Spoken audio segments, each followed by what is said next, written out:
ಕಂಗೊಳಿಸುವಂತಹ ನಿಮ್ಮ ಮುಖವೆಂದು ರೌದ್ರತೆಯಿಂದ ಕೂಡಿದೆ. ಸಮಸ್ತ ವಿಚಾರವನ್ನು ತಿಳಿದು ಸಭಾ ಪ್ರವೇಶವನ್ನು ಮಾಡಿದವ ನಾನು. ಹಾಗಾಗಿ ಹೇಳ್ತಾ ಇದ್ದೇನೆ, ಈ ಕಾರ್ಯಕ್ಕೆ ನೀವು ಹೋಗುವುದು ಬೇಡ.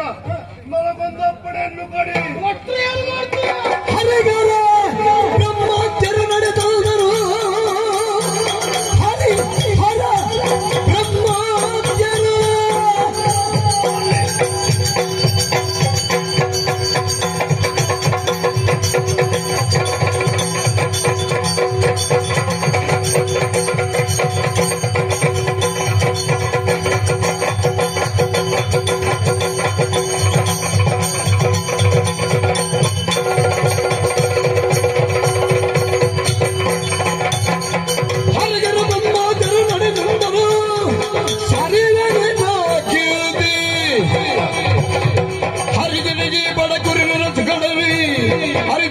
ನಿಮಿಷದಲ್ಲಿ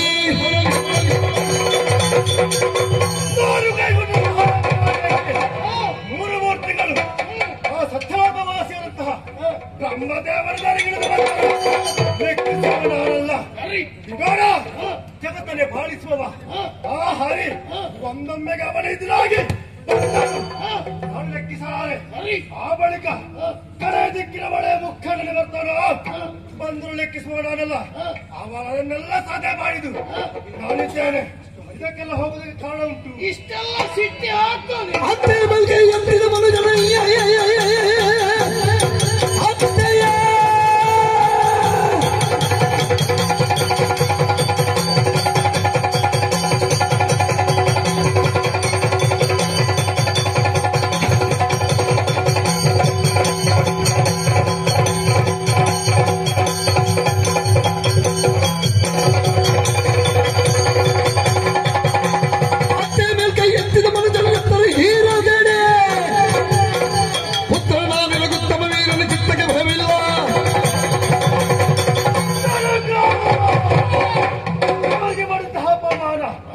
ನರಪೋರರು ಮಾನವರು ಅವರು ಮಾಡಿದಂತಹ ತಪ್ಪಿಗೆ ಸರಿಯಾಗಿ ಶಿಕ್ಷೆಯನ್ನು ಕೊಡಬೇಕಾಗಿರುವುದು ನನ್ನ ಕರ್ತವ್ಯ.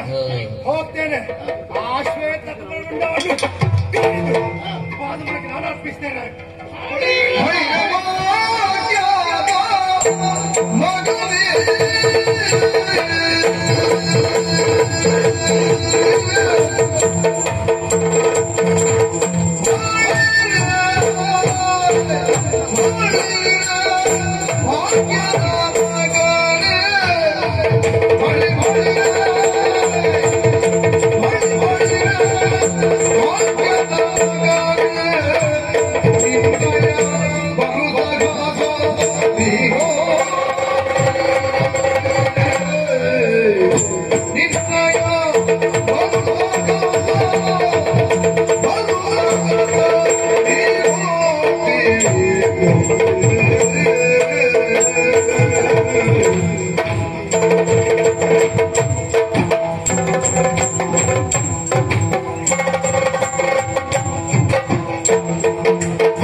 ಸಿಂಹದ ಹೊಟ್ಟೆಯಲ್ಲಿ ಸಿಂಹ ಹುಟ್ಟುವುದಲ್ಲದೆ ಚಂಬುಕ ಜನಿಸುವುದಕ್ಕೆ ಸಾಧ್ಯತೆ ಉಂಟೇನು? ಸಾಧ್ಯವೇ ಇಲ್ಲ.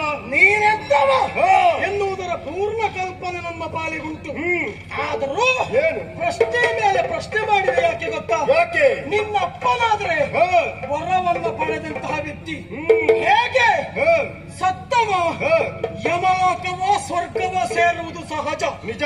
ಆದ್ರೆ ನಿನ್ನ ಅಪ್ಪ ಪಡೆದ ವರ ಹೇಗೆ ಸತ್ತವ ಮತ್ತೆ ಮರಳಿ ಬಂದ ಅಂತ ಆದ್ರೆ ಅಂತವನಿಂದ ಸಾವು ಅದು ಪ್ರಪಂಚದಲ್ಲಿ ನಡೀಲಿಕ್ಕೆ ಸಾಧ್ಯವೇ ಇಲ್ಲ. ನಡೀತದೆ ಅಂತಾದ್ರೆ ನಿನ್ನ ಅಪ್ಪನಿಗೆ ಸಾವುಂಟು, ನಡೆಯುವುದಿಲ್ಲ, ಅಸಂಭವನೀಯ. ಖಂಡಿತ. ಅದರಿಂದ ನಿನ್ನ ಅಪ್ಪನಿಗೆ ಮರಣ ಇಲ್ಲ.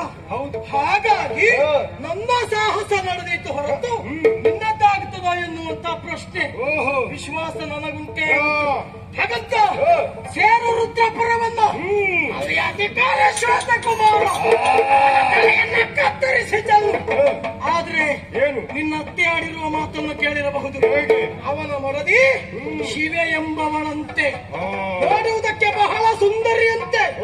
ಅವಳನ್ನ ಎಳೆದುಟ ನೀನು ಅವಳು ಒಪ್ಪಿದ್ರೆ ರಥದಲ್ಲಿ ಕಳ್ಕೊಂಡು ಬರ್ಬೇಕು. ಇಲ್ಲದೆ ಹೋದ್ರೆ ಒಪ್ಪದೆ ಹೋದ್ರೆ ಮುಡಿಗೆ ಕೈ ಇಕ್ಕಿ ತರ ಹೇಳ್ಕೊಂಡು ಬರ್ಬೇಕು. ಆದ್ರೆ ಯಾವುದೇ ತೊಂದರೆ ಆಗಲಿಕ್ಕಿಲ್ಲ. ಖಂಡಿತ ಇಲ್ಲ. ಇನ್ನ ನಿರೀಕ್ಷೆಯಲ್ಲಿ ನಾನಿರ್ತೇನೆ. ಅದೇ ತಪ್ಪ. ನಾವು ಎಷ್ಟು ವೇಗದಲ್ಲಿದ್ದೇವೋ ನೀವು ಅಷ್ಟೇ ವೇಗದಲ್ಲೇ ಬಂದು. ಖಂಡಿತ. ಅದೇ ತರ ಕಣ್ಣು ಮುಚ್ಚಿ ಬಿಡಿದ ಒಳಗಾಗಿ ಇಲ್ಲಿರ್ತೇನೆ ನಾನು. ಎಲ್ಲರೂ ನನ್ನ ಅದೇ ಹೇಳಿದ್ರು. ಆದ್ರೆ ಯಾರು ನಾ ಕಣ್ಣು ಕಡಿಕೊಂಡು ಬರಲೇ. ಹೌದಾ?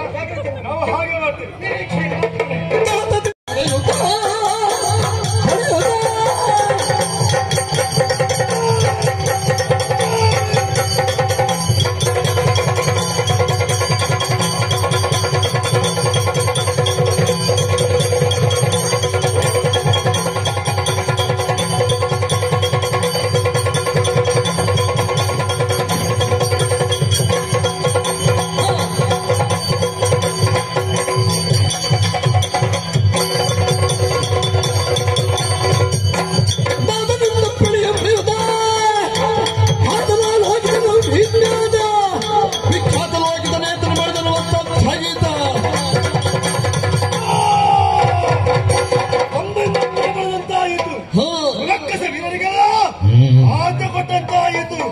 ಎಲ್ಲಿ ನಮ್ಮ ಚತುರಂಗ ಸೇನೆ ಒಟ್ಟುಗೂಡಲಿ ಜಯಬೇರಿ ಬಾರಿಸುತ್ತಾ ರುದ್ರಪುರದ